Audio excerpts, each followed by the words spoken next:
조금만 더 그래. 거기. 안 돼요. 너무 무리하면 내일 힘들어.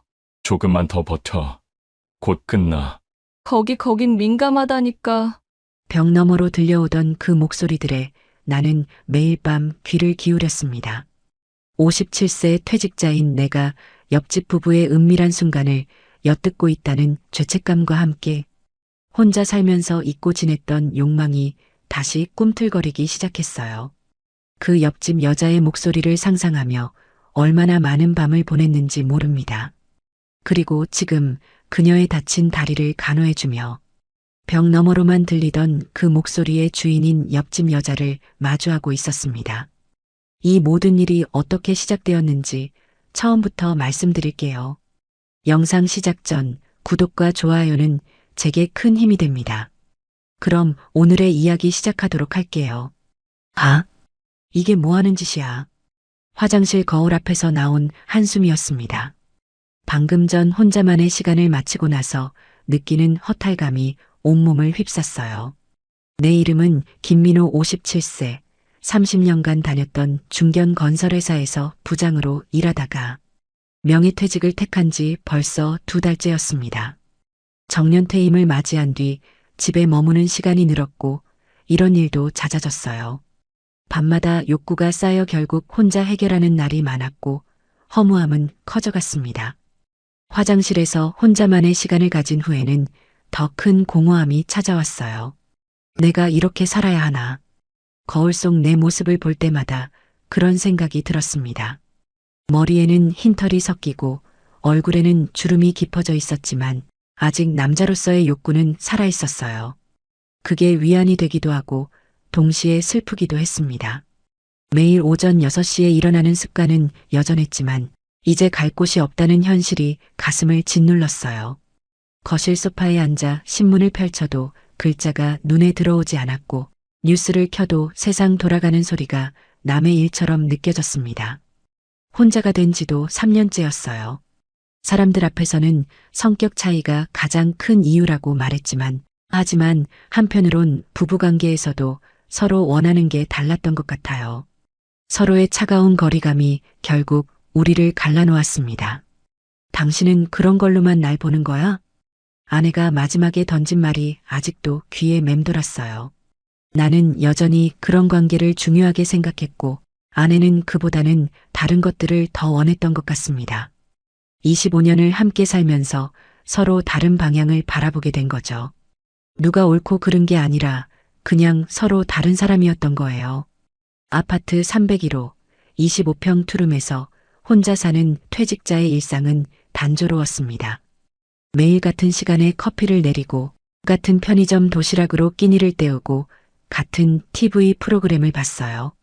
가끔 옛 직장 동료들이 연락을 해도 만날 용기가 나지 않았습니다. 퇴직하고 뭐해? 집에서 쉬고 있어? 그런 질문에 대답할 말이 없었거든요. 세상과 단절된 것 같은 고립감이 날마다 깊어졌어요. 그런데 일주일 전부터 옆집 302호에 이삿짐이 들어오기 시작했습니다. 복도에서 들려오는 발소리와 대화 소리로 미루어 보면 젊은 부부인 것 같았어요. 새로운 이웃이 생긴다는 건 반가운 일이기도 했지만 동시에 부담스럽기도 했어요. 혼자 사는 중년 남성이라는 시선을 받을까봐 걱정이 되었거든요. 복도를 지날 때마다 302호 문패를 힐끗 보게 되었고 언젠가는 제대로 인사를 나눠야겠다는 생각을 했어요. 그렇게 평범하고 지루한 나날이 계속될 줄 알았는데 곧 예상치 못한 일이 벌어졌습니다. 오후 2시 그날도 거실 TV 앞에 앉아 있었습니다. 평소처럼 점심 드라마를 보고 있는데 갑자기 옆집에서 이상한 소리가 들려왔어요. 처음엔 가구를 옮기는 줄 알았습니다. 연속으로 들려오는 쿵쿵거리는 소리가 벽을 통해 전해졌거든요. 아직 정리할 게 많나 보네. 그런 생각으로 신경 쓰지 않으려 했는데 곧 낯선 소리가 귀에 들어왔습니다. 조금만 더. 그래, 거기. 여자의 낮은 목소리였어요. 처음엔 뭔가 무거운 걸 옮기면서 하는 말인 줄 알았습니다. 하지만 이어진 소리는 완전히 달랐어요. 안 돼요. 너무 무리하면 내일 힘들어. 그 순간 나는 온몸이 굳어지는 걸 느꼈습니다. 이어서 남자의 거친 숨소리와 함께 가구가 흔들리는 소리까지 들려왔어요. 조금만 더 버텨. 곧 끝나. 거긴 민감하다니까. 벽 하나를 사이에 두고 그 모든 게 고스란히 전해지고 있었습니다. 부부 사이의 은밀한 순간이 내 귀에 생생하게 들려오고 있었어요. 나는 급히 TV 리모컨을 찾아 볼륨을 높였지만 이미 늦었습니다. 내 몸은 3년 동안 잊고 살았던 반응을 보이기 시작했어요. 심장이 빨라지고 아랫배에 열기가 차올랐습니다. 손가락 끝이 미세하게 떨리고 입안이 바짝 말랐어요. 짐을 나르는 건가? 아니면 운동을 하는 건가? 억지로 합리화하려 했지만 심장은 이미 오래 잊었던 세계를 떠올리며 요동쳤습니다. 여자의 소리가 점점 더 선명해졌어요. 거기 천천히. 그 목소리에는 달콤함과 애원하는 듯한 떨림이 섞여 있었습니다. 나는 자리에서 일어나 부엌으로 향했지만 발걸음이 어색했어요.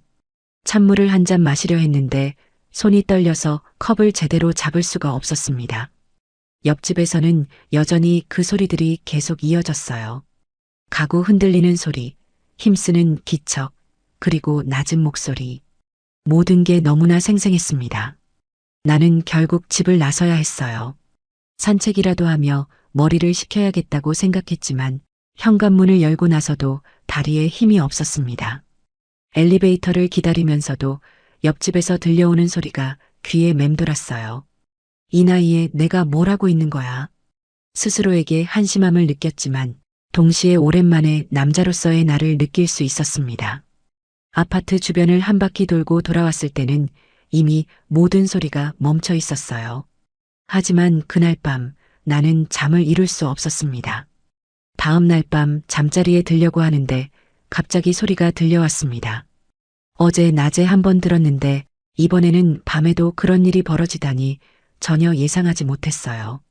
벽 너머에서 들려오는 정체 모를 소리에 나도 모르게 귀를 기울였습니다. 온몸이 반응하는 걸 느꼈어요. 처음 며칠은 죄책감이 앞섰습니다. 57세 퇴직자가 옆집 부부 소리나 듣고 있다니. 하지만 점점 그 시간이 하루 중 유일하게 살아있음을 느끼는 순간이 되었습니다. 3년 동안 잊고 살았던 욕망이 다시 꿈틀거리기 시작했어요.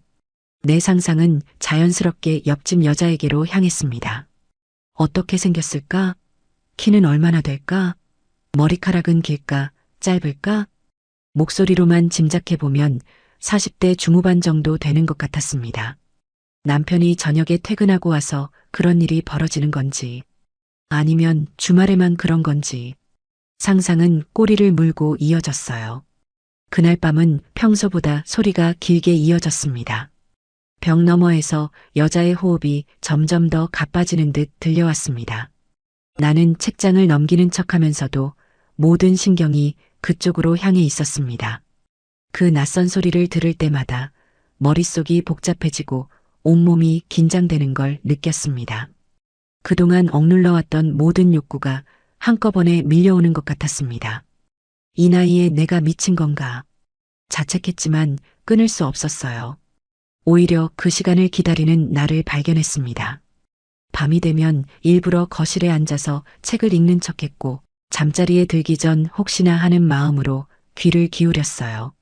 어느 날 밤에는 결국 참지 못하고 그 소리들을 상상하며 혼자만의 시간을 가졌습니다. 오랜만에 느끼는 해방감이었지만 끝나고 나니 더 큰 공허함이 찾아왔어요. 화장실 거울에 비친 내 모습을 보니 초라하고 한심해 보였습니다. 하지만 동시에 아직 남자로서의 욕구가 죽지 않았다는 걸 확인할 수 있었어요. 그게 위안이 되기도 하고 슬프기도 했습니다. 주차장에서 그녀를 처음 마주친 건 목요일 오후였어요. 장을 보고 돌아와 트렁크에서 짐을 꺼내고 있는데 옆쪽에서 차 문이 열리는 소리가 들렸습니다. 고개를 돌린 순간 나는 온몸이 얼어붙는 걸 느꼈어요. 운동복 차림의 여자가 흰색 승용차에서 내리고 있었습니다. 건강해 보이는 체형에 운동복 차림이 잘 어울렸습니다.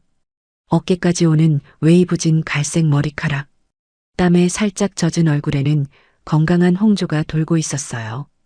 운동을 하고 온 모양인지 이마에 가는 땀방울이 맺혀 있었습니다. 안녕하세요. 그녀가 밝게 웃으며 인사를 건넸어요. 그 순간 나는 확신했습니다. 바로 이 목소리였어요. 벽 너머로 들려오던 그 달콤한 목소리. 옆집에 이사온 이선영이라고 해요. 그녀가 이어서 말했을 때 나는 더욱 확신하게 되었습니다. 아, 안녕하세요. 301호에 사는 김민호입니다. 나는 겨우 대답을 했지만 목소리가 약간 떨리는 걸 느꼈어요. 옆집 여자는 47세 정도로 보였는데 나보다 10살 정도 어린 나이였습니다. 얼굴에는 성숙한 여성의 매력이 있었지만 동시에 어딘가 순수한 미소가 인상적이었어요. 혹시 불편하지는 않으셨어요? 아직 정리할 게 많아서. 그녀가 조심스럽게 물었습니다. 순간 벽 너머로 들려온 그 목소리와 겹쳐져 심장이 두근거렸습니다. 아니에요. 전혀 불편하지 않았어요. 나는 애써 태어난 척했지만 속으로는 온갖 상상이 스쳐 지나갔어요. 이 여자가 바로 내가 매일 듣고 있던 그 목소리의 주인이라니. 실제로 보니 상상했던 것보다 더 매력적이었습니다. 운동복 위로 드러난 목선이 우아했고 살짝 벌어진 입술이 예뻤어요. 하지만 나는 이미 그녀의 다른 면을 알고 있었습니다. 벽 너머로 들려오던 그 특별한 목소리를. 그럼 먼저 들어가겠습니다. 그녀가 운동 가방을 어깨에 메고 걸어가는 뒷모습을 보며 나는 가슴이 뛰는 걸 느꼈어요. 그녀의 발걸음 하나하나가 자연스럽게 눈길을 끌었습니다. 엘리베이터에서 함께 올라가는 동안 그녀의 은은한 향기가 스쳐 지나갔습니다. 운동을 마친 사람 특유의 활기와 함께 샴푸 향이 어우러져 묘한 긴장감을 남겼습니다. 302호 앞에서 내리며 그녀가 다시 한번 웃어 보였을 때 나는 무릎이 풀리는 것 같았어요. 그날 밤 나는 그녀의 얼굴을 떠올리며 잠들었습니다. 며칠 후 엘리베이터에서 단둘이 마주치게 되었어요. 그녀는 회사복 차림이었는데 검은색 블라우스에 무릎 위로 올라오는 스커트를 입고 있었습니다. 안녕하세요. 서로 인사를 나누고 나서 잠시 어색한 침묵이 흘렀어요. 3층까지 올라가는 동안 나는 그녀의 옆모습을 힐끗힐끗 훔쳐봤습니다. 아름다운 외모에 귀에 걸린 작은 귀걸이가 예뻤어요. 은은하게 풍기는 향수 냄새가 좁은 엘리베이터 안을 채웠습니다. 혹시 갑자기 그녀가 조심스럽게 말을 꺼냈어요. 제가 밤에 좀 시끄럽게 했나요? 이사 온 지 얼마 안 돼서 정리할 게 많다 보니 나는 순간 심장이 멈추는 것 같았습니다. 그녀가 정말 모르고 하는 말인지 아니면 알고 있으면서 떠보는 건지 알 수 없었어요. 아니요, 전혀요. 신경 쓰지 마세요.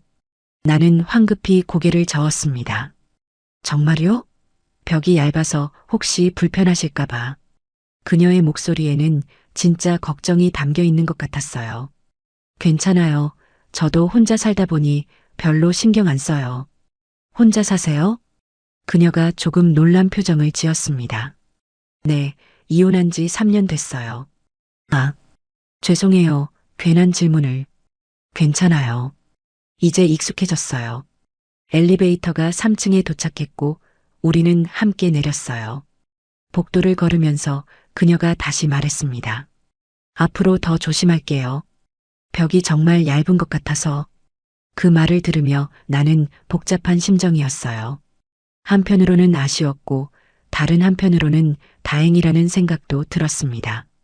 너무 신경 쓰지 마세요. 저는 정말 괜찮아요. 각자 집 앞에서 헤어질 때 그녀가 미소를 지어 보였어요. 좋은 이웃이 되었으면 좋겠어요. 그날 밤 나는 그녀와의 대화를 계속 떠올렸습니다. 벽이 얇아서 그녀도 소리가 새어나간다는 걸 알고 있었구나. 그런데도 여전히 그 시간들이 계속되고 있다는 건 상상만으로도 가슴이 뛰었어요. 어머니의 갑작스러운 병환으로 지방에 내려가야 했습니다. 누나로부터 전화를 받은 건 금요일 저녁이었어요. 민호야, 어머니가 쓰러지셨어. 빨리 와. 다음 날 새벽 첫 기차를 타고 부산으로 내려갔습니다. 솔직히 집을 떠나고 싶지 않았어요. 옆집에서 들려오는 그 소리들, 그리고 그 여인에 대한 알 수 없는 호기심이 제 마음을 붙잡고 있었으니까요. 하지만 어머니 병환을 핑계로 도망치는 것일지도 모른다는 생각도 들었습니다. 57세 중년 남성이 옆집 부부의 사생활에 집착하고 있다는 현실이 부끄러웠거든요. 어머니는 다행히 큰 병은 아니었지만 혼자 계시기에는 불안한 상태였어요. 누나와 상의한 결과 당분간 제가 어머니를 모시기로 했습니다. 병원 다니시는 것도 도와드리고 집안일도 거들어야 했어요. 부산에서의 생활은 나름 바빴습니다. 아침에 어머니 식사 준비하고 병원 모시고 다니고 저녁에는 누나 가족과 함께 시간을 보냈어요. 하지만 밤이 되면 서울 집이 생각났습니다. 특히 그 여자가 떠올랐어요. 지금쯤 옆집에서는 어떤 일들이 벌어지고 있을까? 내가 없는 사이에도 그 달콤한 소리들이 계속되고 있을까? 그런 상상을 하면 가슴이 답답해졌습니다. 몇 달간의 부산 생활은 그렇게 이어졌어요. 어머니 건강은 차츰 회복되었고 이제 혼자서도 충분히 생활하실 수 있을 정도가 되었습니다. 이제 서울 올라가도 되겠다. 누나가 그렇게 말했을 때 나는 설레는 마음을 감출 수 없었어요. 서울로 돌아간다는 기대감이 컸습니다. 집에 대한 그리움도 있었지만 솔직히 그녀에 대한 궁금증이 더 컸어요. 몇 달 사이에 무슨 일이 있었을까? 아직도 그곳에 살고 있을까? KTX에서 서울로 올라오는 내내 나는 마음이 조급했습니다. 억지로 떠난 집이었고 내내 마음은 이곳에 남아 있었어요. 몇 달 뒤 집으로 돌아왔을 때 복도는 고요했습니다. 문을 열고 들어선 집은 먼지가 쌓여 있었고 공기가 탁했어요. 창문을 열어 환기를 시키면서 나는 자연스럽게 옆집 쪽으로 시선이 향했습니다. 302호 문은 조용히 닫혀 있었어요. 그날 밤 나는 혹시나 하는 마음으로 귀를 기울여 봤습니다. 하지만 아무 소리도 들리지 않았어요. 밤마다 들리던 그 소리들은 사라지고 옆집은 묘하게 고요했습니다. 이사를 간 건가? 그런 생각이 들면서 왠지 허전했어요. 며칠을 기다려봐도 옆집에서는 아무 소리도 들리지 않았습니다. 다음 날 아침 복잡한 마음을 뒤로 한 채 오랜만에 집 앞 운동장을 걸었습니다. 몇 달 만에 하는 산책이라 다리가 뻣뻣했어요. 아파트 뒤편 작은 공원에서 가벼운 스트레칭을 하고 있는데 익숙한 뒷모습이 보였습니다. 운동복을 입고 조깅을 하고 있는 여자. 바로 그녀였어요. 하지만 예전과는 뭔가 달라 보였습니다. 어깨가 처져 있고 발걸음에 활기가 없었어요. 멀리서 지켜보고 있는데 갑자기 그녀가 발을 헛디뎌 넘어지고 말았어요. 아! 나는 황급히 달려가 그녀를 붙잡았습니다. 괜찮으세요? 그녀가 발목을 붙잡으며 얼굴을 찡그렸어요. 아, 발목을. 그녀가 고개를 들어 나를 바라봤을 때 나는 깜짝 놀랐습니다. 얼굴이 많이 야위어 있었고 눈가에 그늘이 져 있었어요. 아, 안녕하세요. 오랜만이네요. 움직이지 마세요. 제가 집까지 모셔드릴게요.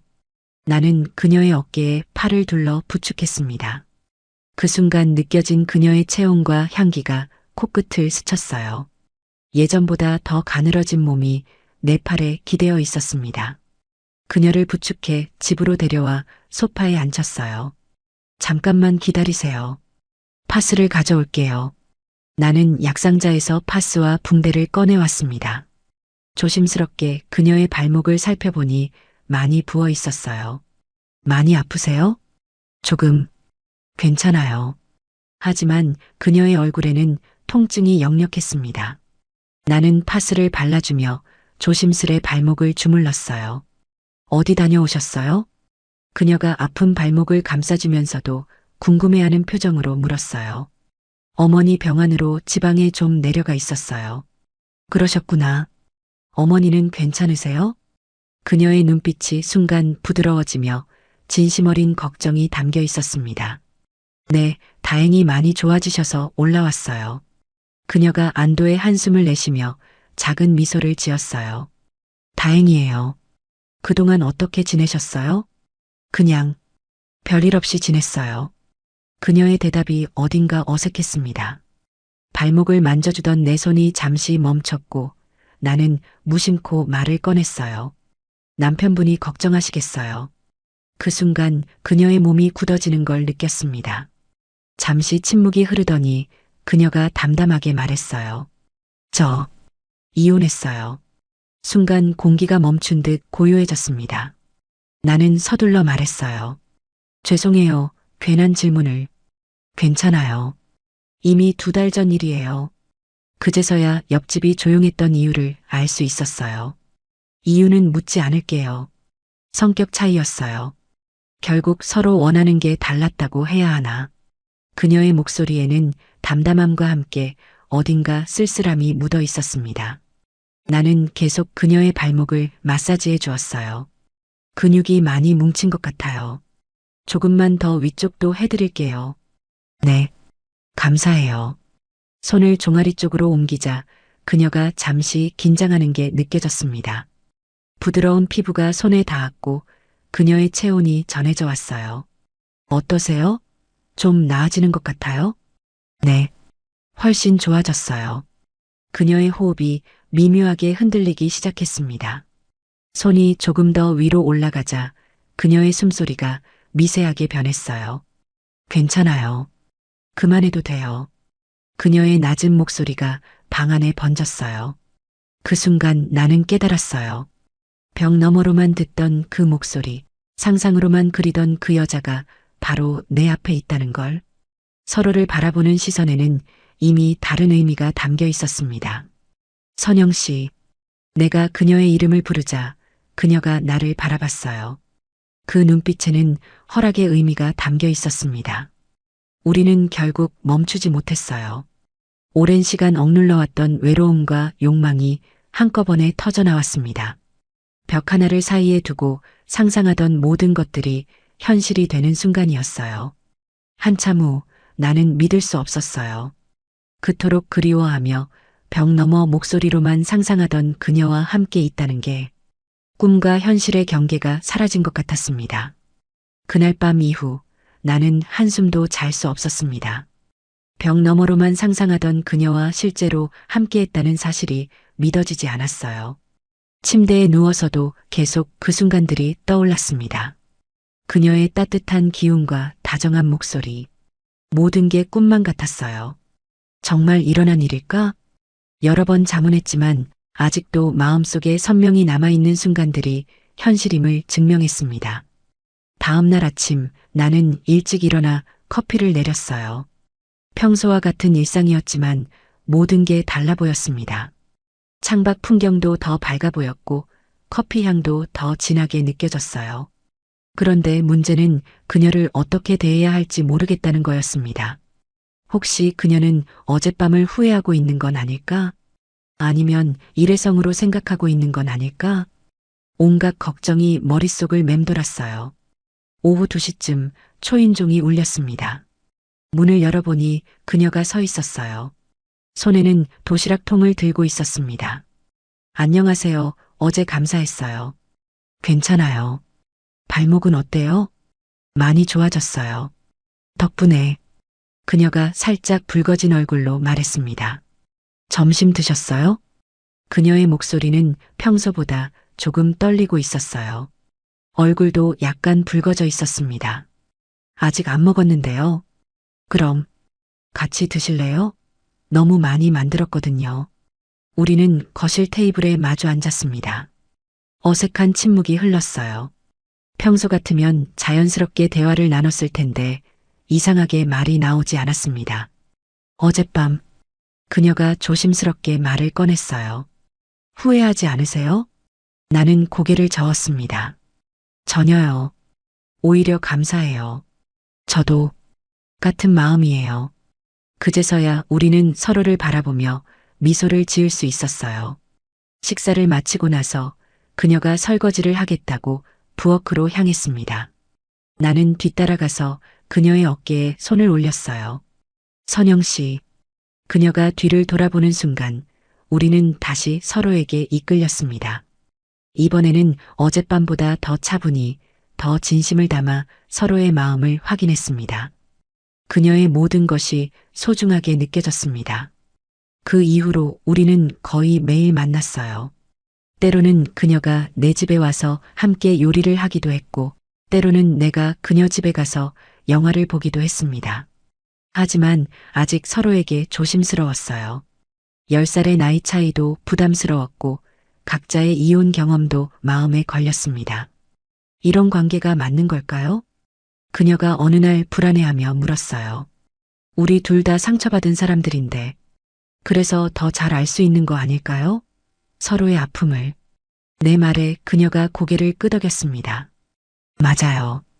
당신과 있으면 마음이 편해져요. 일주일이 지나고 우리는 서로에게 더 솔직해졌어요. 각자의 결혼 생활에 대해서도 이야기했습니다. 남편은 저를 이해하려 하지 않았어요. 항상 자기 일이 우선이었죠. 나도 비슷했어요. 서로 다른 걸 원했던 것 같아요. 상처받은 경험을 나누면서 우리는 더 가까워졌습니다. 서로의 아픔을 이해하고 위로해 줄 수 있는 사람을 만난다는 건 정말 소중한 일이었어요. 한 달이 지났을 때 나는 확신했습니다. 이건 단순한 외로움을 달래기 위한 관계가 아니라는 걸, 진짜 사랑이라는 걸. 그녀도 같은 마음인 것 같았어요. 이제 우리는 미래에 대해서도 이야기하기 시작했습니다. 우리가 정식으로 사귀기 시작한 지 2달째 되던 어느 일요일 아침이었습니다. 그녀와 함께 있으면서 나는 완전히 다른 사람이 된 것 같았습니다. 아침에 일어나는 것도 즐거웠고 하루하루가 설렘으로 가득했어요. 57세의 나이에 이런 감정을 느낄 수 있다는 게 신기하기도 했습니다. 처음엔 그냥 외로웠어요. 그녀가 솔직하게 고백했어요. 이혼하고 나서 너무 공허했거든요. 그런데 당신과 만나면서 달라졌어요. 나도 마찬가지였어요. 3년 동안 이런 감정을 느껴본 적이 없었거든요. 우리는 서로의 빈 공간을 완벽하게 채워주는 존재였습니다. 그녀는 나에게 젊은 에너지와 활력을 주었고, 나는 그녀에게 안정감과 든든함을 주었어요. 주변에서 뭐라고 할까봐 걱정돼요. 그녀가 또 다른 고민을 털어놨습니다. 아파트 사람들이 알게 되면 그런 건 신경 쓰지 마세요. 우리가 행복하면 되는 거 아닌가요? 하지만 속으로는 나도 같은 걱정을 하고 있었어요. 혹시 사람들이 우리를 이상하게 볼까봐. 특히 나 같은 나이 든 남자가 젊은 여자와 사귄다고 오해받을까봐 걱정이었습니다. 그런 고민들이 있었지만 그녀와 함께하는 시간은 너무 소중했어요.